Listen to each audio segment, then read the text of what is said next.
जब दूरियां बन गई नज़दीकियां, मेधा ज़रा एक कप अदरक वाली चाय और साथ में कुछ पकोड़े तल दो ना। आज बड़ा मन कर रहा है खाने का।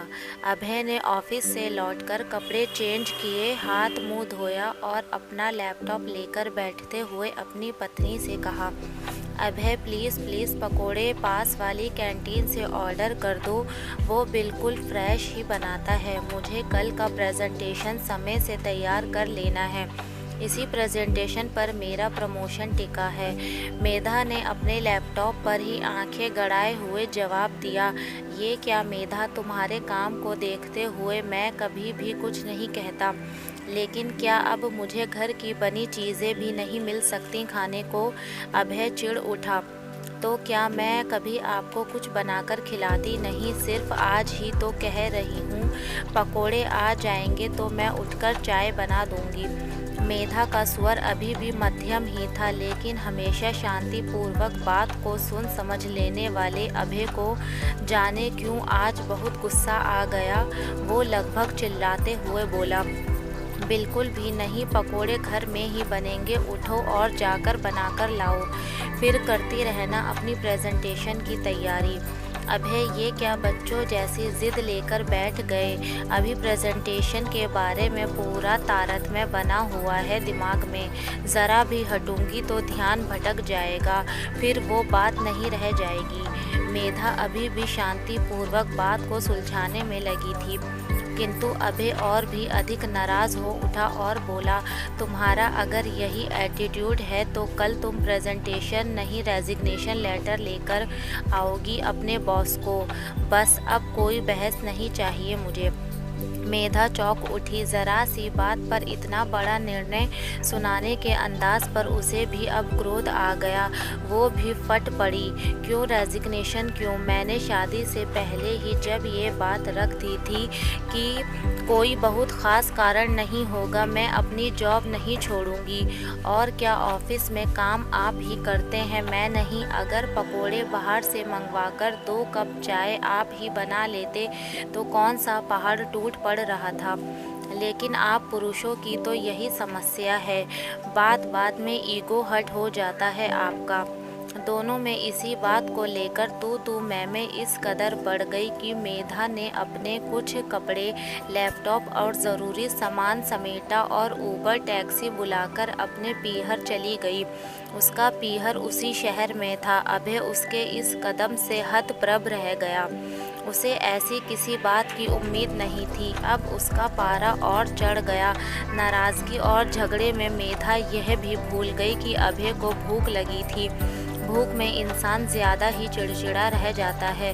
उधर मेधा को रात 11 बजे आई देख उसकी माँ बीना जी का माथा ठनक गया, लेकिन अभी कुछ पूछ भी नहीं सकती थी। बस इतना ही कहा, अरे इतनी रात को अकेले, अभय जी कहाँ हैं? सब ठीक तो है ना? क्यों माँ, क्या अब मुझे आने से पहले टाइम देखना पड़ेगा? और अभय के बिना क्या मैं घर में एंट्री नहीं ले सकती?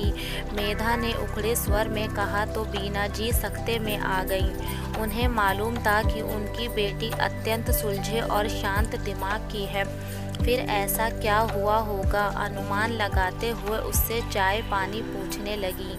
कुछ नहीं, खाना है माँ, खाना खाकर आई हूँ। माँ से झूठ बोलते हुए उसे अच्छा नहीं लग रहा था, पर क्या करती, इतनी रात में माँ को रसोई में नहीं धकेलना चाह रही थी और मन भी बेहद खिन्न था।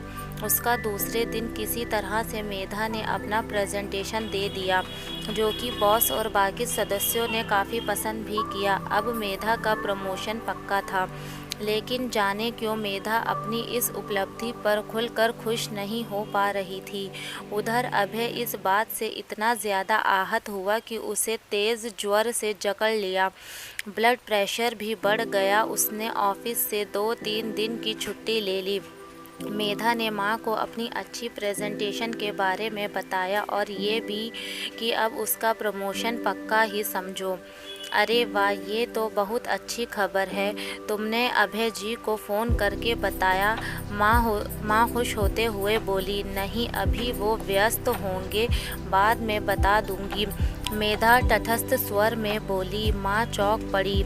कहाँ तो मेधा हर छोटी छोटी सी बात भी अभय से शेयर किए बिना नहीं रहती थी, कहाँ इतनी बड़ी बात बताने से भी टाल रही थी। मेधा, बताओ ना बेटा, क्या बात है? तुम्हारा और अभय का झगड़ा हुआ है क्या?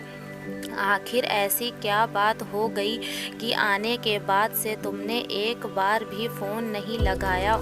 उन्हें बीना जी ने चिंतित स्वर में पूछा। पहले तो मेधा टालती रही, फिर उस दिन की पूरी घटना बता दी। मेधा, क्या वो अक्सर तुम्हें ऐसे ही झगड़ते हैं? कभी तुम्हारी कोई हेल्प नहीं करते? क्या तुम्हारी परेशानी को नहीं समझते? बीना जी बोली। नहीं माँ, ऐसा पहली बार हुआ और उन्होंने सीधे सीधे नौकरी छोड़ने का फरमान सुना दिया। देखो मेधा, पहली बात तो तुम्हें अभय के मूड को समझना चाहिए था।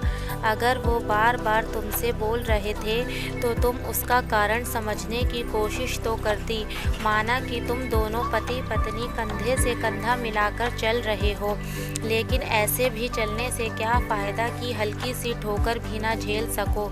तुम्हें इस तरह अपना घर नहीं छोड़ना चाहिए था। तुमने ये कदम उठाकर इस तरह से उनका बहुत बड़ा अपमान किया है। अभी भी कुछ नहीं बिगड़ा, जैसे आई थी उसी तरह वापस चली जाओ अपने घर। ज़रा सा झुक जाने से तुम्हारा बहुत बड़ा नुकसान होने से बच जाएगा, माँ ने मेधा को समझाते हुए कहा। मेधा तो खुद भी अपनी बेवकूफ़ी पर पछता रही थी। उसे खुद भी अभय की नाराज़गी के साथ यूं उससे दूर रहना बिल्कुल भी नहीं सहन हो पा रहा था। अभय के साथ रहते हुए उसे कभी यह एहसास ही नहीं हो सका कि अभय से दूर रहना उसके लिए इतना मुश्किल होगा। उधर बिस्तर पर पड़े पड़े अभय को भी पछतावा हो रहा था कि उसने क्यों इतनी ज़िद दिखाई। मेधा अगर अपना प्रेजेंटेशन तैयार कर भी रही थी तो वो पकोड़े बाहर से ही मंगा लेता। मेधा फ्री होती तो कभी भी मना नहीं करती, लेकिन मेधा का यूं पीहर चले जाना उसे खटक रहा था। मेधा लड़ झगड़ लेती, लेकिन यूं नहीं चली जानी चाहिए थी। मेधा और अभय दोनों को ही एक दूसरे से दूरी बर्दाश्त नहीं हो रही थी। अंततः मेधा ने अपना सामान समेटा और जैसे टैक्सी से आई थी वैसे ही वापस चल दी अपने आशियाने की तरफ। इन 2-3 दिन की दूरी ने उनकी दूरियों को नज़दीकियों में बदल दिया। अगर आपको मेरी ये स्टोरी पसंद आई हो तो लाइक करें, कमेंट करें, शेयर करें और सब्सक्राइब करना ना भूलें।